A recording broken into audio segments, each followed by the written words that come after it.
আছো আমি আন্দেৰী ষ্টেচন, ইয়াৰ পৰা যাম মছজিদ ৰোড, মছজিদ মন্দিৰ মহম্মদ আলী ৰোডটো শুনিছোঁ ৰোজা মাহত বোলে তামাম বেলেগ বেলেগ ধৰণৰ খোৱা বস্তু তাতে পোৱা যায়। তো বাৰু যি কি নহওক, আজি আমি শুক্ৰবাৰ জুম্মান নামাজ পঢ়ি ওলালোঁ আৰু মছজিদ মহম্মদ আলী ৰোডৰ ফালে। তো আপোনালোকে ভিডিঅ'খিনি প্ৰথমৰ পৰা শেষলৈকে চাই থাকিব। মছজিদ মন্দিৰৰ জেগা কেনেকুৱা হয়, কি কি খোৱা বস্তু পোৱা যায়, তাতে বিশেষ ধৰণৰ ইফতাৰ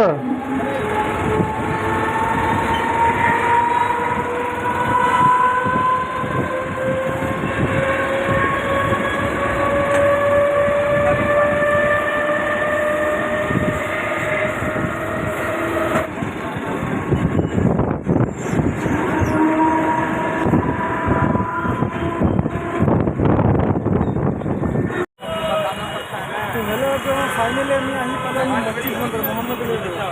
আমাৰ ওচৰত এখন মছজিদ আছে, আগে দাবা খানে পেলে তো বিচাৰি আছোঁ খোৱা বোৱা ক'ত পোৱা যায়।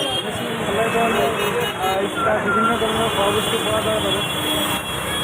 তামাম ভিৰ বহুত ভিৰ, আপোনালোকে চাই থাকিব আৰু ফাইনেলি আমি আহি পালোহি মহম্মদ আলী ৰোড। খোজকাঢ়োতে কি ক'ম আৰু, ৰোজা পানীৰ পিয়াহ লাগিছে। তো আমি বিচাৰি আহি পালোহি হোটেল। অকণমান পিছত আমি বহিম আৰু হোটেলত।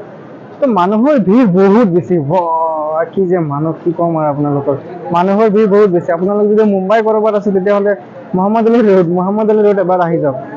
মানে ইফতাৰৰ সময় বহুত ভাল লাগে আৰু বহুত ভাল লাগে। মানুহৰ যি সমাগম ইয়াত দেখিবলৈ পোৱা যায়, বিভিন্ন ধৰণৰ খোৱা বস্তু আমি দেখিবলৈ পাইছোঁ। আমি ট্ৰাই কৰিম অকণমান পাছত। আমি সময় আছে আৰু 20 মিনিটমান আছে, 20 মিনিট আছে ন। অকণমান পিছত আমি টেবুলত গৈ বহিম, আপোনালোকক দেখুৱাম।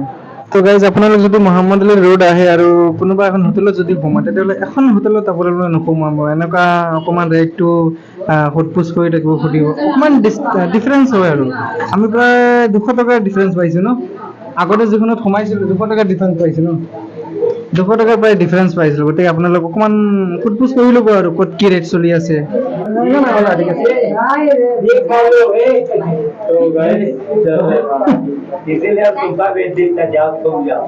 গৰম গৰম তামাম গৰম হয়।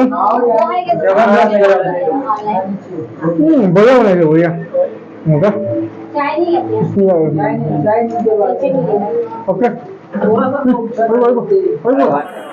চিকেন লেগ পিচ আলু, চিকেন তন্দুরি নহয়। ভাবিছিলোঁ আমাৰ আলমদাই চিকেন তন্দুৰি অৰ্ডাৰ দিছে নেকি, চিকেন তন্দুৰি নহয়, চিকেন নহয়। এতিয়া আমি বিচাৰি আছোঁ পাণ দোকান। ঘৰতে অসমত যেতিয়া থাকোঁ নহয়, খোৱা বোৱা খোৱাৰ পিছত তামোল পাণ বিচাৰে নহয়, তামোল পাণ। সেইকাৰণে তামোল পাণ বিচাৰি আছোঁ।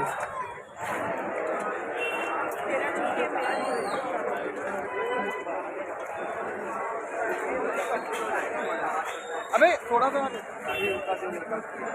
मुंबई जाए यार, स्टेशन से सही है, सही है,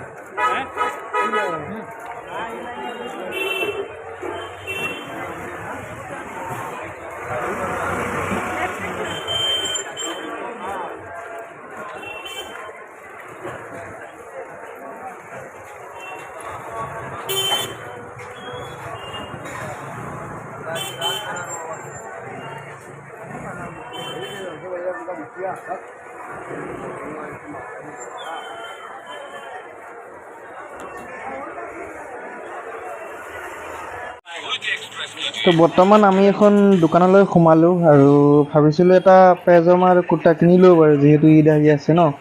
তো কিনি ল'লোঁ আৰু তেওঁলোকে কৈছিলে 1300 টকা, মই কৈছিলোঁ 700 টকা, দিয়া নাই। তাৰপিছত 800 টকা কৈছিলোঁ, দিয়া নাই। তাৰপিছত 900 টকাত ফাইনেল হ'ল আৰু তাৰপিছত এই ল'ৰাকেইটাই মোক সুধিছে আৰু চেনেলটোৰ নাম কি হয়, মই চেনেলটোৰ নাম কৈ দিলোঁ বাৰু। কালাৰটো কিন্তু মোৰ বহুত ভাল লাগিছে বাৰু। তো আপোনালোকে কাৰ শ্বপিং কৰিছে, যিহেতু ঈদ আহি আছে ন, অকণমানতো কাপোৰ কিনিব লাগে, হয় নে নহয়? বাৰু যি কি নহওক, হাঁহি আছে, বাহ কি ধুনীয়াকৈ হাঁহি মাৰিছে ল'ৰাটোৱে। তো বাৰু যি কি নহওক, আৰু কিছুমান মই দৃশ্য দেখুৱাম আপোনালোকক, আপোনালোকে ভিডিঅ'টো চাই থাকক। এইখন এখন বহুত ধুনীয়া মছজিদ হয়, মিনাৰা মছজিদ। ইয়াৰ ভিতৰত আমি নামাজ আদায় কৰিলোঁ, মাগৰিবৰ আৰু ইফতাৰো কৰিলোঁ, কিন্তু ভিডিঅ'ৰ এলাও নাই দেই। সেইকাৰণে মই ভিডিঅ' ৰেকৰ্ডিং কৰিব পৰা নাই, দুজনে মোক মানা কৰিছে। তো বাৰু যি কি নহওক, এইবোৰ হ'ল হোটেল। বিভিন্ন ধৰণৰ খোৱা বস্তু পোৱা যায়, চিকেন টিক্কা, এই কিবা কিবি ঢেৰ, অভাৱ নাই কিন্তু দেই। আৰু মানুহৰ ভিৰ চাওক, সেয়া গলিত মানুহ বহুত মানুহ মোবাইল ওলাবই নোৱাৰো ইমান আৰু গৰম বহুত গৰম এই মছজিদলৈ মন কৰকচোন এই মছজিদখন কিন্তু মোৰ বহুত ভাল লাগিছে বাহ মই নিজে প্ৰাউড ফিল কৰোঁ দেই এনেকুৱা এখন মছজিদ দেখা পাইছোঁ আমি মহম্মদ আলী ৰোড বহুত ভাল লাগিছে মছজিদখনৰ দৃশ্যখিনি চাই আপোনালোকে অকণমান চাই থাককচোন এই মছজিদখনলৈ চাই মোলৈ চাই তো গাইজ বৰ্তমান আমি আহি পালোহি মছজিদ বন্দৰ ৰেলৱে ষ্টেচন আৰু মহম্মদ আলী ৰোড গৈছিলোঁ আপোনালোকতো জানে ষ্টাৰ্ট কৰিলোঁ ভাল লাগিলে মানুহৰ সমাগমটো বহুত বেছি মানে ইমান ভালদৰে আমি ভিডিঅ' বনাব পৰা নাই কিন্তু দেই তো এনেকুৱা মুম্বাইত ঘূৰি ঘূৰি থাকিম ভিডিঅ' বনাই থাকিম আপোনালোকে চেনেলটো মোৰ ছাবস্ক্ৰাইব কৰিব বাৰু আৰু ভিডিঅ'টো লাইক কৰিব বাৰু এইটোৰ কাৰণে আগতীয়াকৈ কিনিলোঁ মই এটা কি কিনিলোঁ কুৰ্তা আৰু পেজামা কিনিছোঁ আৰু তো বাৰু যি কি নহওক আপোনালোকলৈ এডভান্স ঈদ মুবাৰক বহুত দিন আছে আজি হ'ল 11 দিন আৰু দিন আছে বাৰু আগতীয়াকৈ ঈদৰ শুভেচ্ছা জ্ঞাপন কৰিলোঁ আপোনালোকক আজিলৈকে ইমানেই বাই বাই নেক্সট এটা ভিডিঅ'ত লগ পাম সকলোকে